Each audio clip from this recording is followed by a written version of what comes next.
13 November Bangladesh Awami লীগের পক্ষ থেকে ঢাকা লকডাউন কর্মসূচি ঘোষণা করা হয়েছে। আওয়ামী লীগের সভাপতি মণ্ডলীর সদস্য অ্যাডভোকেট জাহাঙ্গীর কবির নানক তিনি এই ঘোষণা দিয়েছেন। এরপর আওয়ামী লীগের পক্ষ থেকে অনেকে কথা বলেছেন 13 তারিখের প্রোগ্রামকে সফল করতে হবে। দেশের স্বাধীনতা এবং সার্বভৌমত্ব রক্ষার লক্ষ্যে অবশ্যই এই প্রোগ্রাম সফল করা বাঙালি জাতি হিসেবে অনেক বেশি গুরুত্বপূর্ণ। আমার কাছে অনেকে জানতে চেয়েছেন যে 13 তারিখ অ্যাকচুয়ালি কি হবে। 13 তারিখ আওয়ামী লীগ ঘটা করে ঘোষণা দিয়ে কেন কর্মসূচির আহ্বান জানাইলো? বাংলাদেশের রাজনৈতিক ইতিহাসে কোনো রাজনৈতিক দল কখনোই দেশের কথা ভাবেনি, কখনোই দেশের সাধারণ মানুষের কথা ভাবেনি। যার কারণে যতবার বাংলাদেশে গণতন্ত্রকে শৃঙ্খলিত করা হয়েছে, ঠিক ততবার বাংলাদেশ আওয়ামী লীগ ত্রাতা হয়ে এসে গণতন্ত্রকে উদ্ধার করেছে। যতবার বাংলাদেশ আন্তর্জাতিক ষড়যন্ত্রের কবলে পড়েছে, ততবার আওয়ামী লীগকে সামনে এসে দেশের মানুষকে রক্ষা করতে হয়েছে, দেশের স্বাধীনতা এবং সার্বভৌমত্বকে রক্ষা করবার জন্য আপ্রাণ চেষ্টা চালাতে হয়েছে। এবং 2024 সালে সেই দেশীয় এবং আন্তর্জাতিক একটা ষড়যন্ত্রের মাধ্যমে আওয়ামী লীগের পতনের পর বাংলাদেশপন্থী কোনো রাজনৈতিক দল আপনারা বাংলাদেশে দেখেছেন যারা বাংলাদেশের মানুষের ভালোটা চায়, যারা বাংলাদেশকে ঠিকঠাক মতো পরিচালিত করতে চায়নি?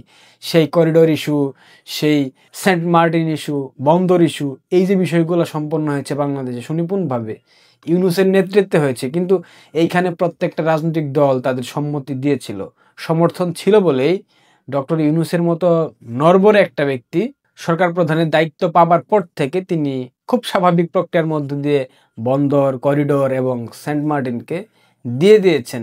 শুনেছি আজ পাকিস্তান নৌবাহিনীর যুদ্ধ জাহাজ চট্টগ্রাম বন্দরে এসেছে। চট্টগ্রাম বন্দরে পাকিস্তান নৌবাহিনীর যুদ্ধ জাহাজের কাজটা আসলে কি? এই জাহাজের মধ্য দিয়ে কি অস্ত্র এসেছে ভারতকে আক্রমণ করবার জন্য?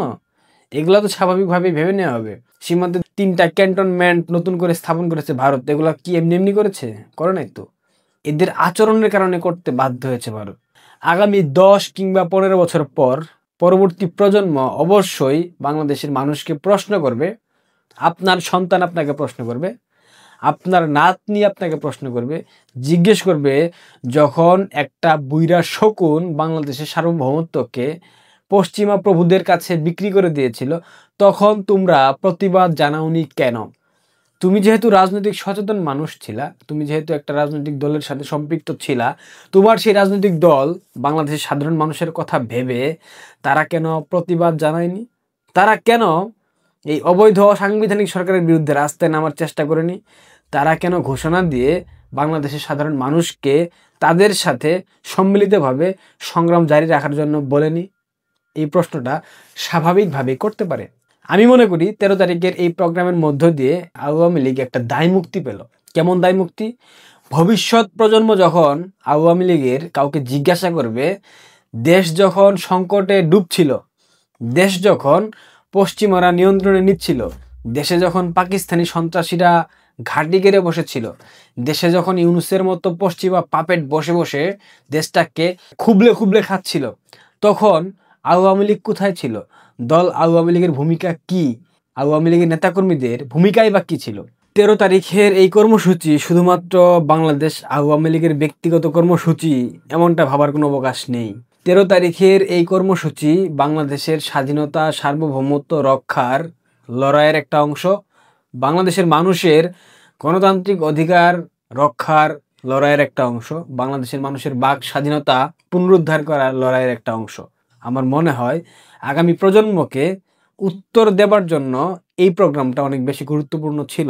আমি ঢাকাবাসীকে আহ্বান জানাবো, যারা আমাকে দেখেন, আপনারা সবাই বাংলাদেশের গণতন্ত্রকে ফিরিয়ে আনতে, বাংলাদেশের স্বাধীনতা এবং সার্বভৌমত্বকে পশ্চিমা শক্তির হাত থেকে রক্ষার জন্য হলেও আপনারা একযুগে সম্মিলিতভাবে 13 তারিখের সেই কর্মসূচিকে সফল করার চেষ্টা করেন।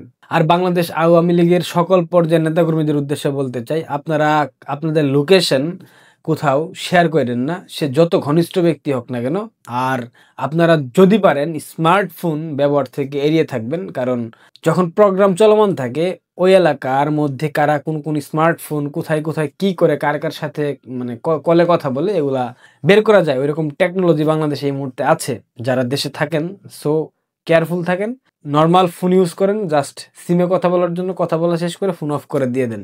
স্মার্টফোন ব্যবহার করার কোনো প্রয়োজন আছে বলে আমি মনে করি না। সচেতন থাকেন। ডক্টর ইউনূস, গং এদের সময় খুব শেষের দিকে, এরা দেশদ্রোহী। বাংলাদেশের মানুষ বুঝে গেছে এদেরকে দিয়ে কিছু হবে না। এরা বাংলাদেশে এসেছে তাদের নির্দিষ্ট কিছু এজেন্ডা বাস্তবায়ন করে চলে যাওয়ার জন্য। এই জিনিসগুলো বাংলাদেশের মানুষের উপলব্ধি করার খুব প্রয়োজন ছিল এবং সেটা তারা করে ফেলেছে। সো আপনারা সাবধানে থাকেন, নিরাপদে থাকেন। আর প্রশাসনিক যে ব্যাপারটা, গতকাল ঢাকা ক্যান্টনমেন্টে সেনাপ্রধানের নেতৃত্বে বা সেনাপ্রধানের উপস্থিতিতে ডিজিএফআই এর চিফ, এনএসআই এর চিফ, অন্যান্য গোয়েন্দা সংস্থা এবং অন্যান্য শীর্ষ পর্যায়ের যারা কর্মকর্তা আছেন তাদের সাথে একটা মিটিং হয়েছে। 16 মাসে সেনাবাহিনীর ভূমিকা এবং সেনাবাহিনীকে বিএনপি, জামাতের, এনসিপির হয়ে কাজ করার কারণে বাংলাদেশের মানুষ যথেষ্ট তাদের উপর ক্ষুব্ধ। তারা এই কাজটাকে আর এগিয়ে নিতে চায় না। তাদের যে সেনাবাহিনীর 50% উইথড্র করা হয়েছে সৈনিক মাঠ থেকে, মিনিস্ট্রি পাওয়ার থেকে, এটা 100% করা হবে নির্বাচনের পূর্বে। এইটুকু নিশ্চয়তা দিতেই পারি এবং এই ধরনের আলোচনা তারা করে ফেলেছে। অর্থাৎ বাংলাদেশের সাধারণ মানুষের বিপক্ষে গিয়ে আর কখনো তারা কোনো সিদ্ধান্ত নেবে না এবং বাংলাদেশ ইনক্লুসিভ ইলেকশন করতে হবে। নইলে সেনাবাহিনী সহ বাংলাদেশের ভাবমূর্তি আন্তর্জাতিক বিশ্বে ক্ষুণ্ণ হয়ে যাবে এবং যেটা হয়ে গেছে অলরেডি। আনুষ্ঠানিকভাবে ক্ষুণ্ণ যাতে না হয়, সেনাবাহিনীর উপর যাতে কোনো ধরনের স্যাংশন না আসে, এই ধরনের অসংখ্য বিষয় নিয়ে কথা হয়েছে। ওয়াকারুজ্জামান যে যত কথাই বলুক না কেন, তিনি তো পুরো বাহিনীর সিস্টেমের বিরুদ্ধে যাইতে পারবেন না। সো সেনাবাহিনীর কেউ আর থাকতে চাচ্ছেন না মাঠে, কারণ ইতিমধ্যে তারা যথেষ্ট বিতর্ক সৃষ্টি করে ফেলেছে। গোপালগঞ্জের যে ট্র্যাজেডি, এইসব কিছু মিলিয়ে এবং আওয়ামী লীগের নেতাকর্মীদের উপর যে মবের কালচার গড়ে উঠেছে সেনাবাহিনী থাকা সত্ত্বেও, এগুলা অনেক বিতর্কের জন্ম দিয়েছে। সেনাবাহিনী চাচ্ছে না সামনের দিনে আর কোনো বিতর্ক হোক। পুলিশের 3,500 মানুষকে হত্যা করা হয়েছে, সদস্যকে। এটার ক্ষোভ কিন্তু এখনো পুলিশের মধ্যে আছে। আমি মানছি পুলিশের শীর্ষ পর্যায়ে কিছু জামাতি পাপেট, বিএনপির পাপেট আছে, তারা কুচক্রী, তারা ষড়যন্ত্রকারী, তারা তাদের দলের পারপাসটাই সার্ভ করবে। কিন্তু যারা সদস্য টাইপের এসআই, কনস্টেবল, এরা কিন্তু ম্যাক্সিমাম ভুক্তভোগী। এখানে কিন্তু কোনো সিনিয়র অফিসারের কিছু হয় নাই গত বছর জুলাই আগস্টের জঙ্গি উত্থানে, যা হয়েছে জুনিয়র অফিসারদের। এই জুনিয়র অফিসার যারা বেঁচে আছে তাদের সহপাঠী হারানোর ব্যথা তাদের মনের মধ্যে এখনো আছে। তারা ওইভাবে প্রেশারাইজ করা ছাড়া তারা গ্রেফতার অভিযানে যাবে না। আপনারা নির্দ্বিধায়, নিশ্চিন্তে, গণতান্ত্রিক উপায়ে আপনাদের কর্মসূচি পালন করেন। আগামী 13 তারিখ ঢাকা লকডাউন কর্মসূচি সফল হোক। এই কর্মসূচি সফলের উপর নির্ভর করছে আওয়ামী লীগের ভবিষ্যৎ, এমনটা ভাবছেন? কখনোই না। এই কর্মসূচি মূলত বাংলাদেশের মানুষকে আহ্বান জানানোর জন্য আওয়ামী লীগের পক্ষ থেকে, যে আপনারা আসেন, রাস্তায় নামেন, দেশটাকে রক্ষা করেন। এখন কোনো দলের হিসাব হচ্ছে না, এখন হচ্ছে দেশের হিসাব। কারণ এই দেশটা আপনার আমার সবার। এই দেশে আপনারা আমরা সবাই বাস করি। আমাদের ভবিষ্যৎ প্রজন্ম এই দেশে বেড়ে উঠবে। এই দেশটাকে স্থিতিশীল করা, এদেশের পরবর্তী প্রজন্মের জন্য সবকিছু পথকে খুলে রেখে যাওয়া কিন্তু দায়িত্ব আমাদের। সো দেখেন, সিদ্ধান্ত আপনাদের। ভালো থাকবেন। পারলে সবাই সহযোগিতা করেন যার যার অবস্থান থেকে। ধন্যবাদ।